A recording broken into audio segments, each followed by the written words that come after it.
Terus isinya apa sih ketidaksadaran kolektif itu? Yang pertama apa? Archetype, arketipe. Arketipe itu semacam tipe ideal. Atau kalau bahasa Plato ya ideal. Tipe ideal itu jenis ketidaksadaran kolektif. Setiap orang, setiap generasi manusia secara tidak sadar kolektif punya archetype, punya arketipe. Misalnya tipe ideal kan misalnya ayah yang baik, atau manusia yang kuat, atau orang tua yang bijaksana, atau anak-anak yang ceria. Itu kan kamu semua punya tipe ideal. Itulah namanya archetype. Yang ini biasanya jadi kiblat, jadi rujukan. Tapi ya karena sifatnya tidak sadar, kita tidak tahu. Itu dicontohkan oleh Jung. Misalnya nenek moyang kita dulu setiap hari melihat matahari terbit, kemudian memahami betapa pentingnya matahari. Lama-lama muncul dalam ketidaksadaran kolektif tentang powerfulnya matahari, pentingnya matahari, dia kuat, berkuasa, memberi cahaya. Wujudnya nanti jadi dewa matahari. Manusia ideal nanti kan munculnya kan superhero itu archetype. Orangnya kuat, pinter, cerdas, suka menolong, membantu orang lain tanpa pamrih. Itu kan mirip. Di barat ada Superman, di kita punya Gatot Kaca, mirip-mirip aja kan? Ya cuma bajunya aja yang beda. Sini pakai baju gaya Jawa, sana pakai gaya Barat yang celana dalamnya di luar itu. Tapi kan dia kuat apa saja, ditembak tidak mempan, yang sini dipanah tidak mempan, tulangnya kayak baja, otot kawat, balung musi, kan gitu. Sama, itu archetype. Itu mimpi kolektif masyarakat tentang sosok ideal. Filosof ideal, kamu kan juga punya gambaran. Pokoknya kalau orang bijaksana kayak filosof itu biasanya sudah agak tua, syukur-syukur jenggotan, kemudian kan gitu bayangan. Ada namanya arketipe. Ini ada di ketidaksadaran kolektif. Jadi ini kita tidak sadar tapi nyetir orientasi tindakan kita. Kita ingin seperti ini. Itu arketipe. Ide-ide universal. Oke. Isi pertama itu. Isi kedua, persona. Ini yang di bahasa Indonesia sering persona itu diterjemahkan kepribadian. Tapi sebenarnya tidak. Persona itu dari bahasa Latin artinya topeng. Jadi topeng yang dipakai waktu pertunjukan teater itu persona.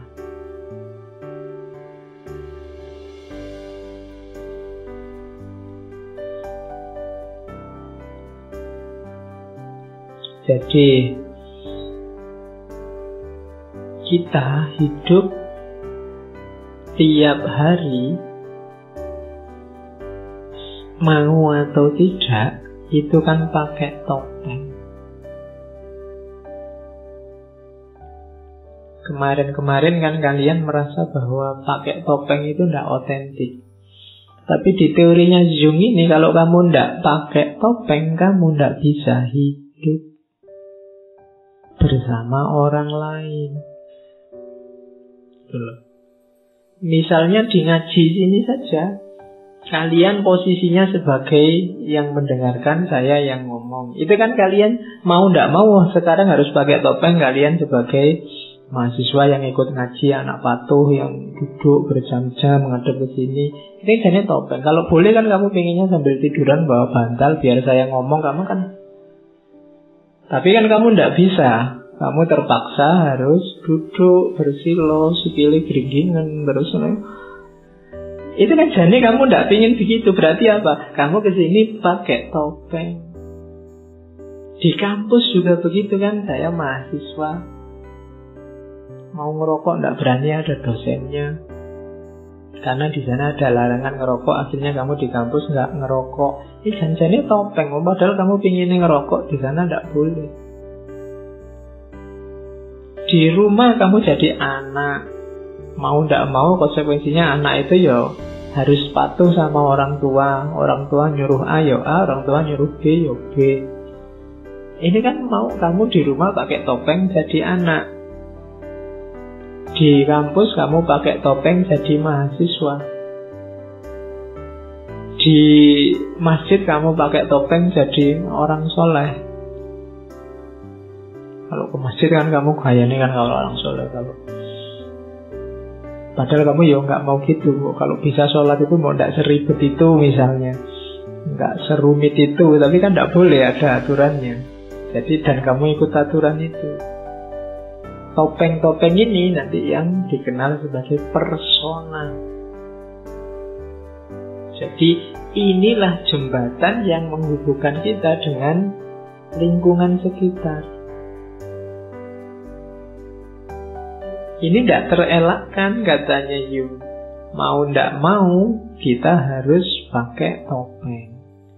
Kalau kamu asli menunjukkan keinginanmu, dirimu apa adanya, ya kadang cocok, kadang tidak dengan lingkunganmu. Ya, misalnya, Pak ngaji ini kalau tidak hujan gini sumuk, saya tuh pengen nyopot baju ya misalnya. Tapi kan kamu tidak bisa. Kenapa? Yang lain nanti kabur kalau kamu nyopot baju. Aturannya memang di sini harus pakai baju kan gitu. Kamu nggak bebas. Kalau kamu ingin bebas, kamu jangan masuk ke sini, masuk di kamarmu, kamu bebas. Kamu tidak butuh topeng lagi. Tapi apa bisa lepas topeng? Tidak. Kamu lepas satu topeng, ganti topeng yang lain, katanya Isu. Jadi kita hidup ini dari topeng ke topeng. Aslinya gimana? Aslinya ya topeng itu. Tidak ada yang tidak topeng. Kenapa? Kamu kan selalu mengidentifikasi diri. Begitu kamu masuk kamar tadi bebas, kan kamu akan bilang, oh inilah orang bebas. Nah ya itu sekarang topengmu. Kamu sekarang pakai topeng sebagai orang bebas. Ya. Jadi problemnya bukan kamu pakai topeng atau tidak, tapi pakailah topeng yang baik, yang relevan dengan hidupmu. Jadi ini juga ada di ketidaksadaran kolektif. Di tengah masyarakat ada aturan-aturan pertopengan ini yang kamu harus patuhi. Kalau enggak, kamu bisa dianggap jelek, dianggap cacat oleh masyarakat. Kamu enggak ikut rumus anak yang baik, oh kamu bisa diusir dari rumah.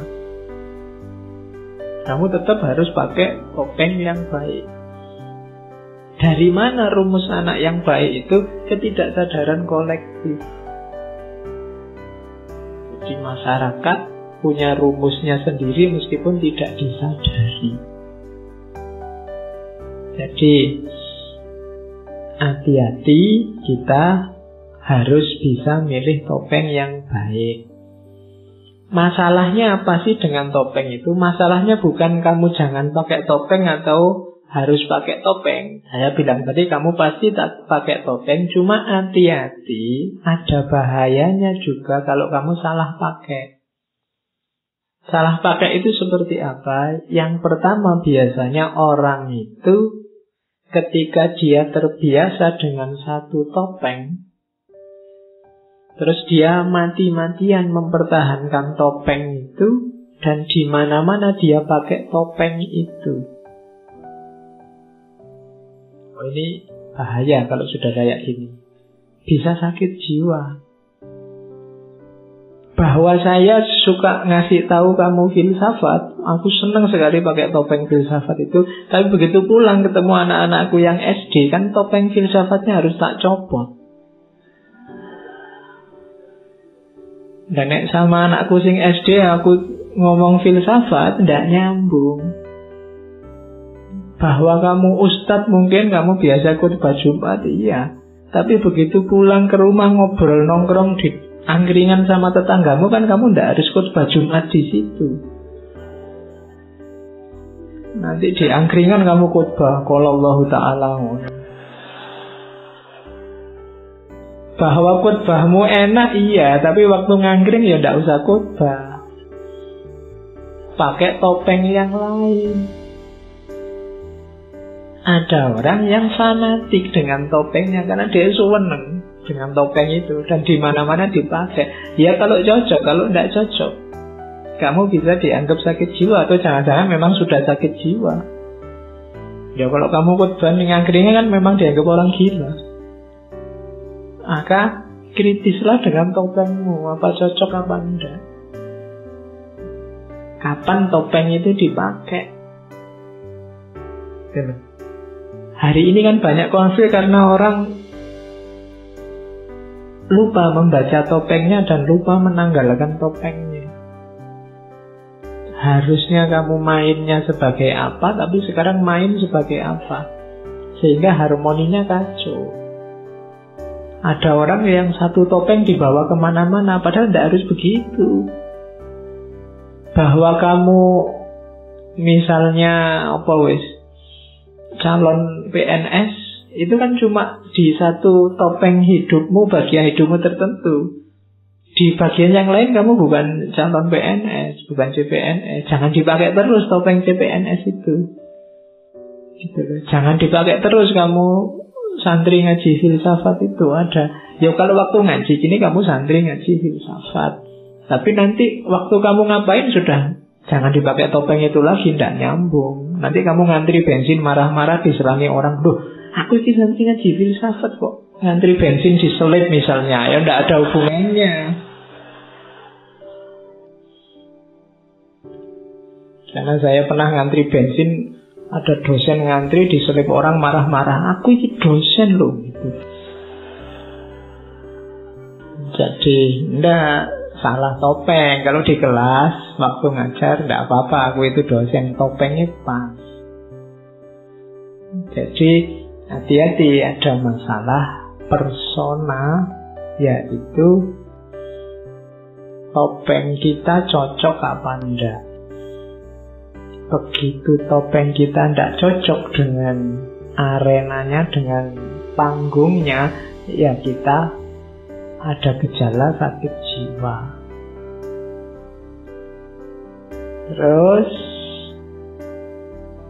yang kedua adalah ada bahayanya lagi ketika kita sadar bahwa kita perlu topeng-topeng.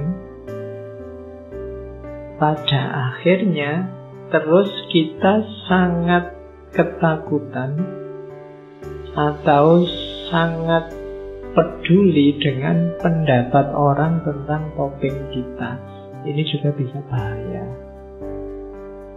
Jadi memunculkan fobia, memunculkan orang, kamu selalu takut dengan penilaian orang lain terhadap dirimu. Kita selalu sibuk maunya orang lain apa, masyarakatku inginnya apa, dan kamu ikuti. Sehingga akhirnya kamu sendiri tidak punya keinginan. Kamu tenggelam di tengah masyarakat. Hidupmu hanya sibuk memenuhi tuntutan maunya orang lain.